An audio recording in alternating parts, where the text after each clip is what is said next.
And, Good evening. Good evening. I'm Rosalind Peterman. Good evening, Mrs. Peterman. Good evening. I just want to let you know, we started the meeting, we kind of like to do a little disclaimers. That is, we ask that you take 3 to 5 minutes to share your comments and concerns, and that the board is here to listen at this time. We don't typically respond. Please don't think we're being rude. We're just taking in what you have to say so that we can consider it for further response. Okay. Thank okay. you. Thank you. Thank you for joining us this Thank evening. you. Thank you for hearing me. My son is Cameron Williams, and he's also a student of Miss Sharon Turbiak's. As a mother of 6 children, 3 college students, 1 in middle school, and 5-year-old twins just starting out in kindergarten, I have to say that in my 25 years of parenting, I have never experienced anything close to what I'm experiencing now.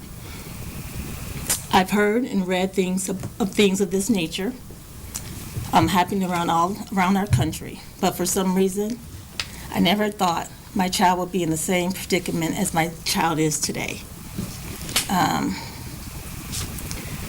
When I first got the phone call from the principal, Miss Moore, I went through so many different emotions. First there was guilt, sadness, and then anger. I thought that I was sending my child to a place that I could trust, a place that would provide a safe and learning environment for Cameron. And maybe it's because the mission statement that Mrs. Turbiak had printed out in her Webster Preschool Class Handbook. And I would just like to read a paragraph of it, if I could. Quote, it says, "I am committed to providing a safe, nurturing environment that meets the needs of each individual student. I will treat the students with dignity and provide an environment where positive self-esteem is promoted for all the children. I will be compassionate to the needs of my to the needs of my students and their families. I am dedicated to facilitating an environment where the individual needs of my students will flourish and they will develop a level of proficiency that will assist them towards the goal of becoming interdependent citizens in our community." End quote.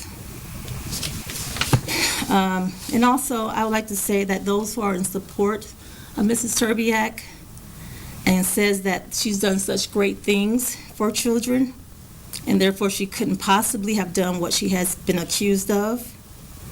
But I say when there are eyewitnesses and that have come forward and accused her of abusing our children, then I say those so-called good deeds go out the window.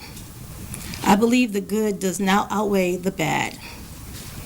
And basically, I'm just here to show support of my child and the other children, and to ensure that you hold yourself accountable for what has happened, and to make the necessary changes and implement the necessary precautions that will help our children to feel safe and so that they can learn, and somehow reinstore our trust, the parents and the educators, to do the right things by our children. Thank you. Thank you very much for your comments.